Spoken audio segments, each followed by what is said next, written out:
The Fox implosion continues. They just don't know how they deal with this coverage over Vice President Kamala Harris surging in popularity, momentum, energy, and in the polls, including in Fox's own polls, and how they deal with Donald Trump and JD Vance continuing to make missteps, Donald Trump pulling out of all further debates because he's scared of Vice President Kamala Harris. Watch this. So first you have Kayleigh McEnany saying, "Watch out, everyone. This is going to be like Camelot." Here, play the clip. So brace yourself for Camelot, the mythologized, whimsical, media-created facade for Kamala Harris. It's coming, guys. Camelot. The media is already falling in love.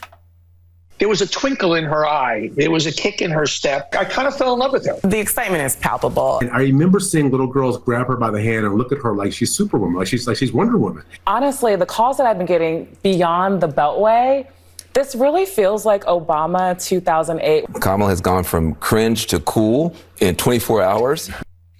Then you have Sean Hannity first saying that the reason Donald Trump's pulling out of the debates is because former President Obama has not endorsed Vice President Kamala Harris.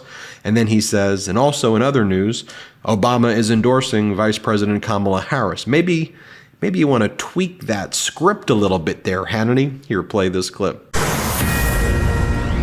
All right, this is a Fox News alert tonight. The Trump campaign is announcing they're not going to commit to debating Kamala Harris until the Democratic nominee is official. By the way, unlike the last debate, they should have a say.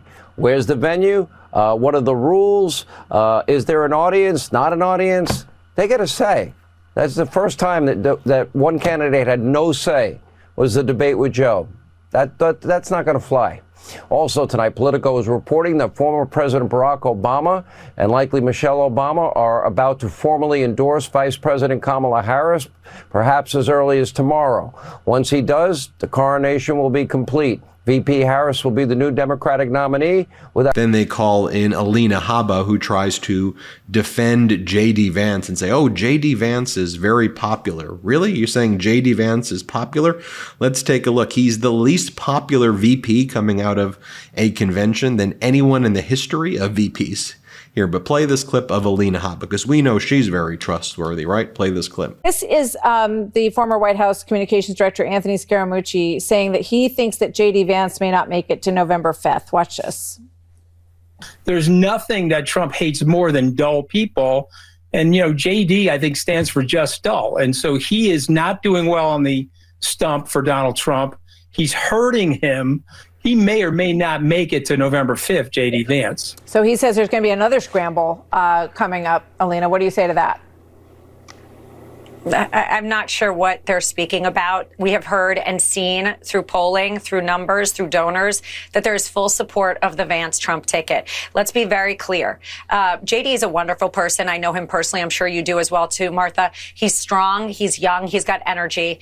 And while they're trying to throw stones, it's frankly because they are now in a crisis. They don't know who their candidate's going to be. And we're seeing people backtrack like George Clooney and Obama. These are the people that their side is listening to. It's a disgrace, and I don't blame them. They got to. Then you have the sheer unadulterated racism on Fox, where they continue to say that Vice President Kamala Harris is a DEI hire and that she's lazy, bringing out all of the racist and despicable dog whistles. Here, play this clip.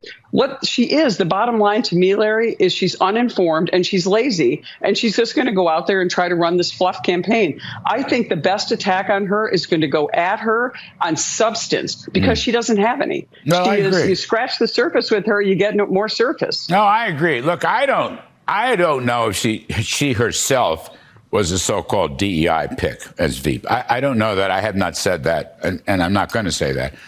And don't you just see their very dark dystopian vision for this country and what Fox is doing there? Just trying to divide us with hate like that. It is really despicable. But I do like that you have some Democrats going on Fox, like Democratic Congress member Jason Crow, calling out how scared Donald Trump is to debate. Here, watch this. The last debate, Martha, happened when both candidates were not their confirmed nominee either. So what has changed is my question. I think the obvious answer is Donald Trump is afraid. He's afraid of this change. He's acting like it. Listen, I'm a combat veteran. I know fear and fatigue when I see it. And he's acting tired and he's acting afraid here.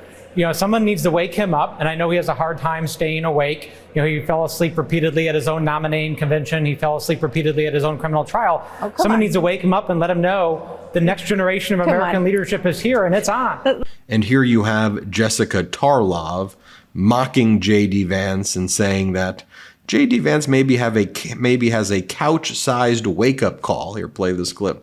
Well, Kennedy, it seems like the Republicans are getting a big JD Vance, should I say couch-sized wake-up call. You pervert. You got smut on the brain. Did he or didn't he? Greg says that X is so great now, and I think JD Vance wishes that there was some more policing of content. Probably not. I don't think he likes part of the discussion. Oh, shall we get on to? Let's move to the next section.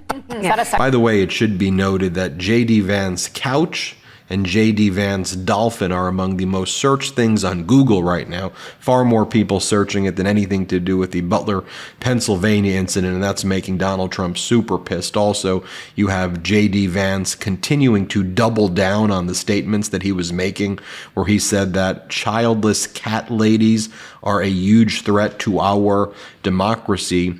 He called Jennifer Aniston disgusting for her saying that his statement is inappropriate. So picking fights with Jennifer Aniston, picking fights with the Swifties, that's how JD Vance and Donald Trump are spending their time. By the way, just so you can see for yourself, this is what JD Vance said when he interviewed with Megyn Kelly. You'll see that JD Vance says he's doubling down on it. Here, play this clip. So Jesus didn't have kids, therefore you are wrong.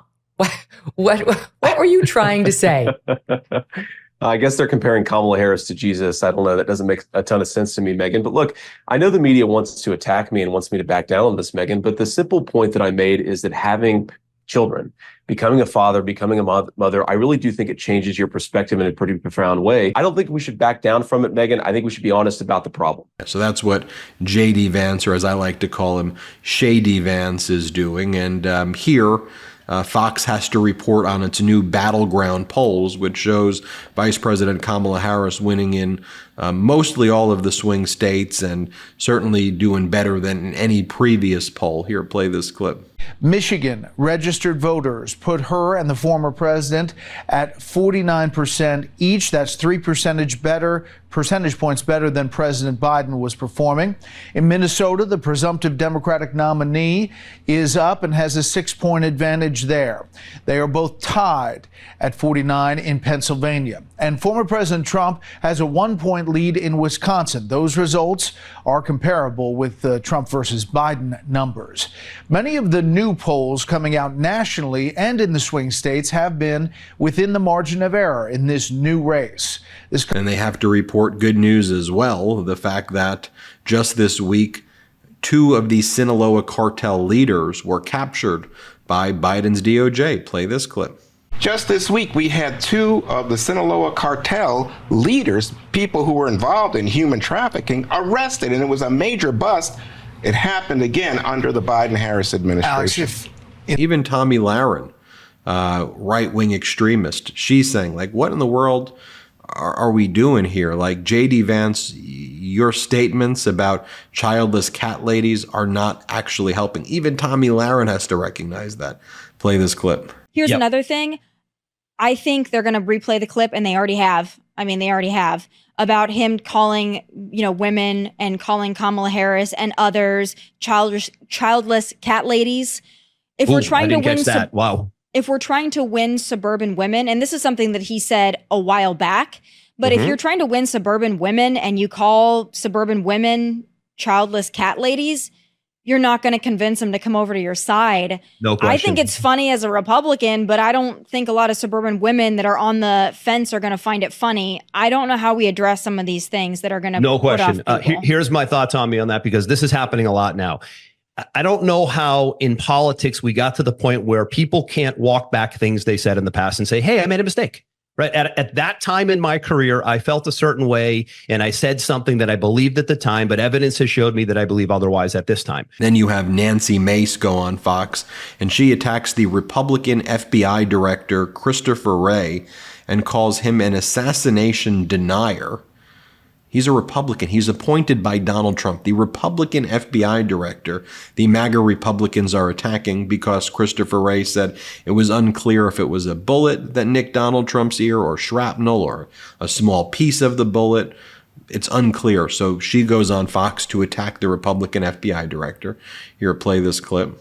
Tell me about what Christopher Wray is up to. Why is he saying this in the face of all this evidence? Well, clearly, number one, by making that statement this week, Christopher Wray is an attempted assassination denier. That is exactly what he is. And what is his aim? I mean, I guess he's got Trump derangement syndrome. He's trying to discredit Donald Trump and this attempted assassination to the fullest extent that he can. It's disgusting. And quite frankly, it's un-American. We all want. And even though this is from CNN, I got to give a hat tip to Adam Kinzinger, my friend right here. Here's what he had to say about JD Vance. Sorry, Kinzinger. What he had to say about JD Vance right here. Play this clip. Yeah, I mean, it's not taken out of context. You put the context there. There's something about, I guess, when JD Vance is putting on his eyeliner in the morning, he's thinking about how can I offend the most people I possibly can, probably never expected to be vice president. And it's insane what he's doing, what he's saying. And, look, he goes on Tucker Carlson and he's like, what can I say that's outrageous, that's going to get Tucker to laugh and shake his head, which Tucker shook his head in agreement. What can I say that can be more outrageous that'll make me sound like I'm some, hardcore MAGA politician? And this is what you get. This is the same JD Vance that hated Donald Trump just 5 years ago, by the way. But you look at, even today, Katie Britt, Alabama senator, tweeted something about how Kamala Harris should condemn the opening ceremony of the Olympics in France. It's just this constant stoking of outrage and anger that is the currency in MAGA today, and that's what you see with JD Vance. And by the way, the Trump folks were saying that JD Vance was being misquoted or that he was being taken out of context. Here's what Trump's press secretary had to say about that. Play this clip. Is there a plan to get Vance on Newsmax or get him in front of a camera to try and clean this up? You tweeted today, as a new mom, my heart aches for women who are unable to bear children. JD Vance's words are being taken completely out of context and unfairly attacked. Can you take us through what's going on and if there's a plan to have him clean this up?